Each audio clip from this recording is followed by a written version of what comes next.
Estimados estudiantes, en el siguiente video veremos la composición de transformaciones isométricas, con el objetivo de identificar transformaciones isométricas en el plano cartesiano, utilizar la composición de funciones para resolver problemas relacionados con las transformaciones isométricas.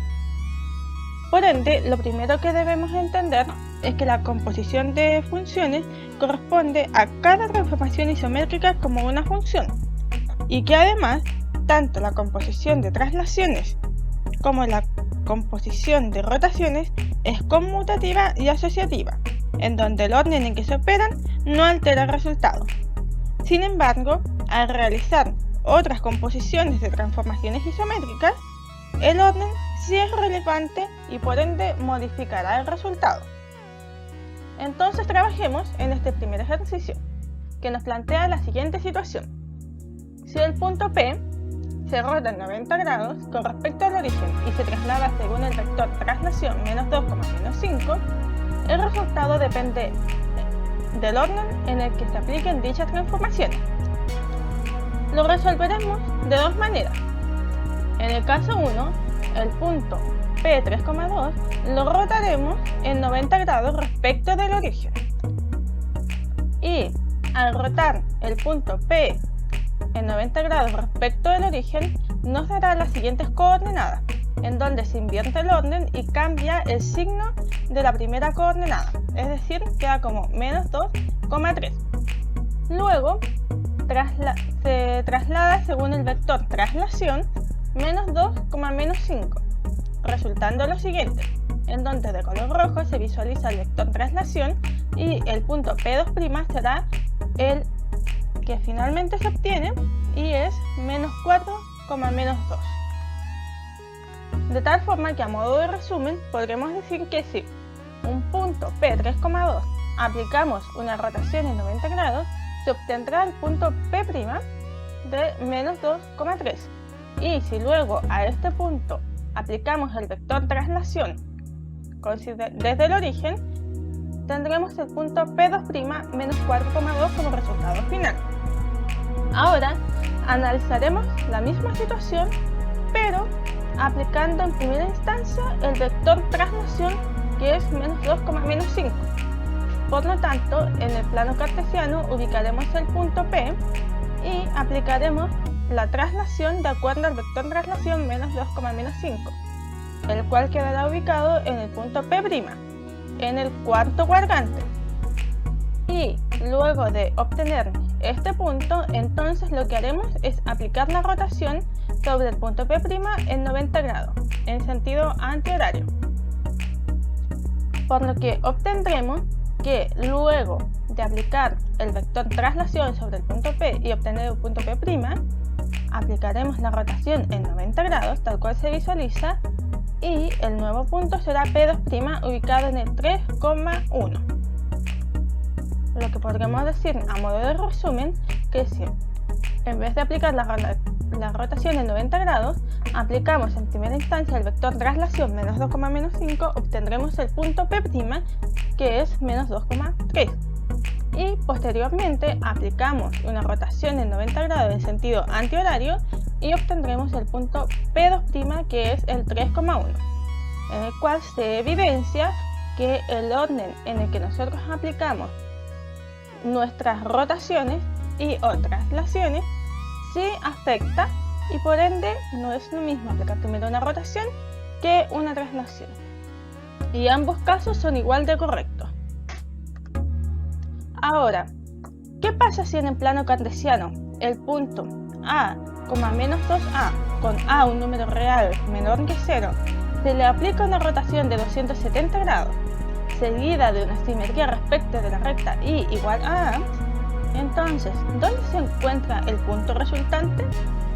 Para ello analizaremos en primera instancia esta representación, el cual quiere decir que como el valor de A corresponde a un número negativo, porque es un número real menor que 0, entonces el punto A, menos 2A lo llamaremos punto A, que es el siguiente, y tendrá su primera coordenada negativa y su segunda coordenada positiva, ubicándose en el segundo cuadrante. Luego, al aplicar una rotación en 270 grados al punto A en sentido antihorario, es decir, en sentido contrario a las manillas del reloj, se cambiará el signo del valor correspondiente a la segunda coordenada del punto resultante. Es decir, se obtendrá el punto -2, -A, el cual llamaremos punto B. Y luego el punto B se encuentra en el primer cuadrante al ser ambas coordenadas positivas, debido a la condición de que A es un número negativo. Luego de ello debemos analizar la siguiente representación, el cual nos dice que como la recta Y es igual a A, tendrá pendiente 0 y corresponderá a una recta que es paralela al eje X, que por tanto pasará por el punto 0, A. Y al ser A un valor negativo, esta recta pasará por el tercer y cuarto cuadrante, tal cual se visualiza, estando el punto B a una distancia de 2 unidades sobre esta recta. Por lo tanto, el punto resultante, que llamaremos C, se encontrará por debajo de la recta antes mencionada y por tanto estará ubicado en el cuarto cuadrante. Es decir, como la primera coordenada es positiva y la segunda coordenada es negativa, entonces podremos verificar que efectivamente el punto que nos preguntan en el enunciado se encuentra en el cuarto cuadrante. Ahora, continuaremos con el siguiente problema, que nos dice que Emilia y Martín crean un juego de movimientos dibujando un plano cartesiano en el suelo, el que será similar al que estamos visualizando, de manera que puedan indicar su ubicación utilizando pares ordenados. Las indicaciones del juego son: primero, rotar en 90 grados en sentido antihorario respecto del origen, y luego analizar una simetría respecto del eje X, y por último una simetría respecto al eje Y. Al comenzar el juego, Emilia se encuentra en el punto A, que es A, B, y Martín en el punto B, que es el C, D, con A, B, C y D números reales mayores que 0 y distintos entre sí. Y entonces verificaremos cuál de estas alternativas es verdadera. Ahora analizaremos con un caso particular en donde nos dicen que si el punto son reales, mayores que 0 y distintos entre sí, se ubican en el primer cuadrante. Y para ello dibujaremos el punto 2,1 A, no le colocaremos el valor dado que son valores generales, y el valor de Martín, que puede ser el 4, y colocaremos el punto que se encuentra en el origen para que sea de manera explícita. Y lo primero que haremos es hacer una rotación en 90 grados, dado que nos dice explícitamente que eso es lo primero que hace. Y esta rotación en 90 grados es en sentido antihorario, el que nos da el punto A', y luego aplicamos la rotación sobre B, es decir, sobre Martín, con respecto al origen, también en 90 grados y en sentido antihorario, el cual nos da el punto B'. Ahora nos solicita que apliquemos una simetría con respecto al eje X, es decir, al eje horizontal, y nos da el punto A', y hacemos lo mismo con el B con respecto al eje X, el cual nos da B'. Finalmente nos solicita un último paso, el tercero, aplicar otra simetría respecto al eje Y, es decir, al eje vertical. Entonces el punto A2' con respecto al eje vertical, al eje Y, nos dará A3', y luego el punto B2' con su simetría respecto al eje Y nos dará B3'. Entonces ahora comenzamos a analizar las alternativas y diremos que al realizar la rotación, Emilia y Martín se ubican en el cuarto cuadrante. Eso es falso, porque al realizar la rotación, Emilia y Martín se ubican en el segundo cuadrante. ¿Cuándo se encuentran en el cuarto cuadrante? Cuando finalizan los 3 pasos que ellos han seguido. Ahí están en el cuarto cuadrante. Luego nos dice que Emilia y Martín finalizan el juego en los puntos A, B y C, D. El punto de Martín, C, D, es falso, pues este posee su primera coordenada positiva y la segunda es negativa. Y luego el de Emilia también es falso, dado que A, B no corresponde al punto A3'. Y finalmente nos dice que la distancia entre Emilia y Martín al finalizar el juego es la misma que cuando comenzaron. Esto lo verificaremos inmediatamente y queremos saber la distancia desde A hasta B, el cual en este caso es 2.24 y de A a 3' hasta B3' también es de 2.24. Por lo tanto, el C es verdadero. Y me dice que Emilia y Martín finalizan el juego ubicados en el tercer cuadrante. Esto es falso, se ubican en el cuarto cuadrante. Ahora procederemos a realizar el mismo ejercicio, pero paso a paso de manera algebraica. Por lo tanto, lo primero que haremos es rotar en 90 grados en sentido antihorario respecto del origen los puntos de Martín y de Emilia.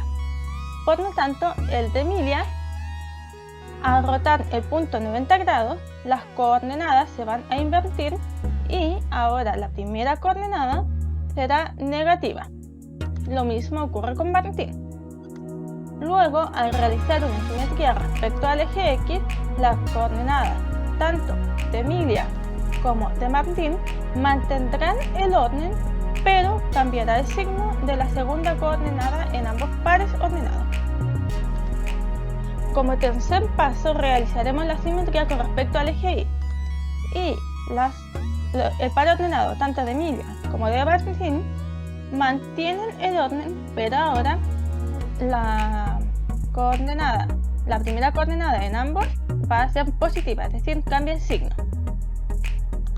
Finalmente, para analizar las alternativas presentes, calcularemos la distancia de cuando comienzan, es decir, la distancia de cuando comienza Emilia y Martín a moverse a ambos puntos es la siguiente, y la distancia cuando finalizan será la siguiente, es decir, reemplazamos, dado la fórmula para calcular distancia entre dos puntos, reemplazamos las cantidades subradicales con los datos entregados en el enunciado, desarrollaremos de manera algebraica y tendremos que tanto la distancia de cuando comienzan a la distancia de cuando finalizan es la misma, pues al realizar la operatoria algebraica en las cantidades subradicales y ordenando cada uno de los términos, entonces llegaremos a exactamente lo mismo que se plantea cuando ellos comienzan. Y procedemos a analizar. Al realizar la rotación, Emilia y Martín se ubican en el cuarto cuadrante. Eso es falso, porque para ubicarse en el cuarto cuadrante, la primera coordenada debe ser positiva y la segunda negativa, lo que no se cumple porque la primera es negativa y la segunda es positiva. Luego nos dicen que Emilia y Martín finalizan el juego en los siguientes puntos. Esto es falso, porque Emilia finaliza en el B, A y Martín finaliza en el D, C. Luego el C nos dicen que la distancia entre Emilia y Martín al finalizar el juego es la misma que cuando comenzaron. Esto es verdadero y lo hemos verificado en el paso 4. Finalmente nos dicen que Emilia y Martín finalizan el juego ubicados en el tercer cuadrante. Esto también es falso, porque dada la forma de las coordenadas, en donde la primera coordenada es positiva y la segunda es negativa, ellas finalizan en el cuarto cuadrante y no en el tercero, porque cuando se encuentran en el tercer cuadrante es cuando se realiza una simetría con respecto al eje X, es decir, ambas coordenadas son negativas. Por lo tanto, los invito a seguir indagando en el mundo de las composiciones de transformaciones isométricas y a dejar sus dudas en los comentarios o enviarlas por inbox.